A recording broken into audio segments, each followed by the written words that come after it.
जिक्र है बीते साल का, जब हमें एक तिब्बती कॉन्फ्रेंस में शिरकत की गर्ज से साबिक मशरकी पाकिस्तान और हालिया बांग्लादेश जाने का मौका मिला।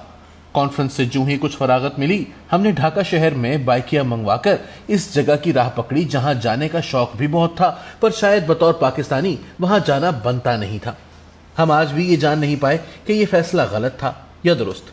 ये था लिबरेशन वॉर म्यूजियम, और जंगे आज़ादी भी 1857 वाली नहीं, 1947 वाली भी नहीं, बल्कि एक और जंगे आज़ादी जिससे हमारा भी कुछ लेना बनता है।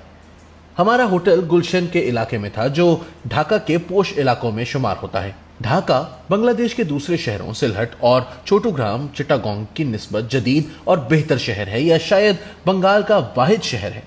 उम्दा गाड़ियां, छावनी, staff cars, air force museum, science college, बुलंद इमारत, कराची की शाहराह फैसल की तरह तवील शाहराह, मेट्रो ट्रेन का ढांचा बिल्कुल तैयार, आंखों के कौमी इदारे के पीछे अवामी लाइब्रेरी है और इसके साथ जंगे आज़ादी म्यूजियम।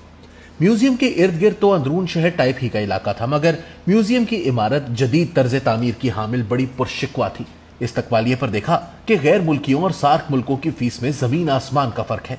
चारों नाचार खुद को सार्क ममालिक का बाशिंदा जाहिर करना पड़ा। इस्तकबालिया खातून ने हमारी तरफ देखा और सपाट लहजे में वही सवाल पूछा जिसका डर था, सार्क के कौन से मुल्क से? जहन में कई ख्याल आए गए। सोचा कि नेपाल या श्रीलंका कह दूं, मगर फिर धड़कते दिल के साथ सच उगल ही दिया, पाकिस्तान। खातून ने मैकेनिकी अंदाज में टिकट काटकर हमारे हाथ में थमा दिया। म्यूजियम के टेरेस पर एक जंगी जहाज टंगा था। डरते डरते साथ में लगी तख्ती पढ़ी। शुक्र है हमारा ना था। इंडिया ने 1971 में इस जहाज से इमदादी बमबारी की थी और फिर 1998 में तोहफे के तौर पर बांग्लादेश को दान कर दिया था। हम सोचने लगे कि भाई तोहफा ही देना था तो कोई पुल बना देते, कोई फैक्ट्री लगा देते, इस्तेमाल शुदा नाकारा बमबार जहाज देने की क्या तुक बनती है। लेकिन खैर क्या कीजिए कि तारीख इतनी ही जालिम, भयानक और बेरहम होती है। म्यूजियम के मरकजी दरवाजे में दाखिल होने लगे तो संतरी ने हमारे कंधों पर लटका बैग उतारकर वहीं छोड़ने का इशारा किया। हमने बैग से पेन और डायरी निकालना चाहिए तो इसने शायद हमारी शक्ल देखकर पूछ लिया, कहां से हो? हमने फिर जी खड़ा किया और बता दिया। हैरत अंगेज तौर पर इसका चेहरा चमक उठा। उसने आगे बढ़कर हमें गले लगा लिया। Pakistan cricket I love, Shahid Afridi, Shaheen Afridi I love. बाद में भी हमने बांग्लादेश में जगह जगह देखा कि वहां शाहिद आफरीदी की बहुत मांग है। म्यूजियम 4 गैलरीज पर मुश्तमिल है। ये 4 गैलरियां बंगाल के गोरों से पहले दौर से आज तक की जद्दोजहद की दास्तां सुनाती हैं। शाहजलाल, जिनके मजार को सिलहट में देखा था, इनका जिक्र शुरू में ही था। इब्ने बतूता बनफ्से नफीस इनसे मिलने बंगाल आए थे और इनकी करामात से फैज़याब हुए थे। 2022 के बाद हमारे यहाँ फैज़याब होने के मानी भी मखसूस हो चले हैं। न जाने यहाँ इस्तेमाल करना मुनासिब भी है या नहीं। अब इब्ने बतूता वाकई मिलने आया था या तारीख को मजहब और रूहानियत की छलनी से गुजरना पड़ा है, ये अल्लाह ही जानता है। म्यूजियम में नस्ब, आसार, तस्वीर और दूसरे वसाइल की मदद से बनाई गई बंगाल की तारीख तकसीम हिंद तक तो कमोबेश वही थी जो हमने मुताला पाकिस्तान में पहले से पढ़ रखी है। गड़बड़ उसके बाद शुरू होने लगी। बांग्ला जबान तहरीक तो हमें पढ़ाई ही नहीं गई, ना बताई गई। एक जामे और मरबूत तहरीक अपनी जबान बचाने के लिए, पता नहीं बचाना यहाँ दुरुस्त लफ्ज और जबान के लिए इस्तेमाल भी हो सकता है या नहीं। कायदे आजम का बयान, सियासतदानों की साजिशें, मकामियों की बेचैनी, मुजाहिरीन पर फायरिंग, जानों का ज़िया, जिनका लहू पीकर जबान बच गई, खुद वो चंद तस्वीरों की शक्ल में बाकी रह गए।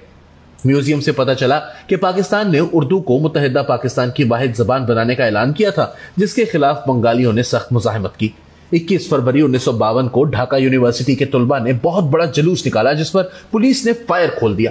5 तलबा मारे गए जबकि सैकड़ों जख्मी हुए। ये तारीख में शायद पहला मौका था कि किसी ने अपनी मादरी जबान को बचाने की खातिर जान की कुर्बानी दी हो। इसी दिन की याद में दुनिया भर में हर साल 21 फरवरी को मादरी जबानों का आलमी दिन मनाया जाता है, हत्ता कि खुद पाकिस्तान में भी। लेकिन वहां कम कम ही बताया जाता है कि इस दिन की इब्तदा कैसे हुई थी। आज इसके 70 साल बाद वाला बंगाल अपनी कौम और अपनी जबान से बुरी तरह जुड़ा है, तो जाने उस वक्त कैसे सोच लिया गया कि बंगाली जबान से बेवफाई कर जाएंगे। हम म्यूजियम में आगे बढ़ रहे थे, साल कदमों से लिपटे हुए थे।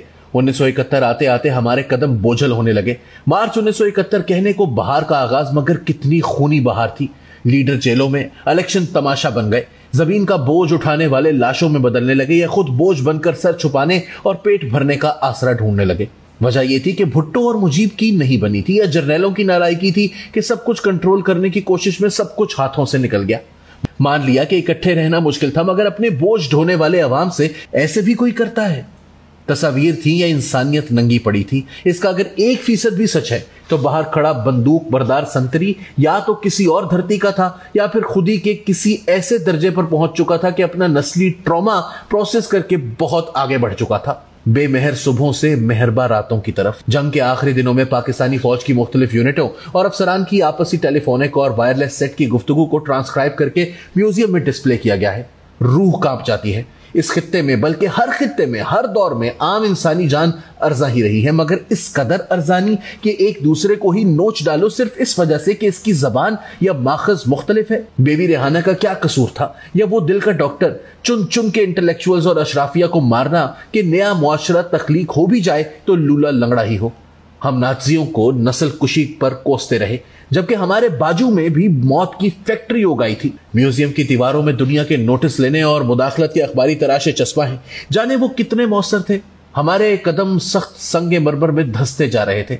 हम दुनिया के हर म्यूजियम, हर कहानी में मजलूम ठहरते थे। ये वाहिद म्यूजियम था, वाहिद कहानी थी जिसमें हम जालिम थे। जुल्म ऐसा कि या मरो या मारो या कहीं और जा बसो। कंक्रीट के वो पाइप जिनमें बंगाली पनाह गुज़ीन इंडिया जाकर रहे।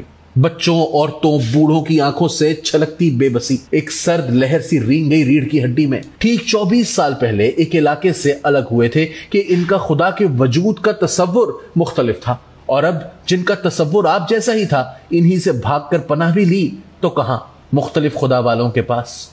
तारीख अपने रुख बदलने के लिए शायद इंसानी अकल पर पत्थर बांध देती है, और जब तक हम इन पत्थरों को झटकते हैं तारीख सफा पलट चुकी होती है, साथ ही जोग्राफिया भी और बोझ उठाने वालों के बोझ की नौयत भी। मैंने यूरोप में एन फ्रैंक म्यूजियम भी देखा था और होलोकॉस्ट म्यूजियम भी, मगर इन कहानियों के किरदार दूसरी दुनियाओं से ताल्लुक रखते थे। ये तो मेरी मिट्टी का किस्सा था। बांग्लादेश का सफर इख्तियार करने से एक रोज कबल किश्वर आपा से मुलाकात याद आ गई। उन्होंने यही कहा था कि ना उगलते बनेगी ना निगलते। इंडिया मदद को आया, नीयत कुछ भी हो, पनाह गुज़ीनों को रोटी, इलाज, छत दी। इन कैंपों के मनाजिर भी दिलखराश, खुद एक गरीब मुल्क और कैसे सहारा देता लोगों के जमे गफीर को। बंगाली खवातीन को हामिला करने का इल्जाम भी तस्वीर की सूरत में मौजूद था। हमने वहां से ही एक दोस्त को मैसेज किया जो गो के अब इदारे का अदना मुलाजिम था, मगर 1971 के कई साल बाद पैदा हुआ था, कि भाई तुम लोगों को बगावत को चलने भेजा था और तुम वहां ये गुल खिलाते रहे। जनरल न्याजी का पोर्ट्रेट सरेंडर करते हुए गोया म्यूजियम का सेंटर पीस है।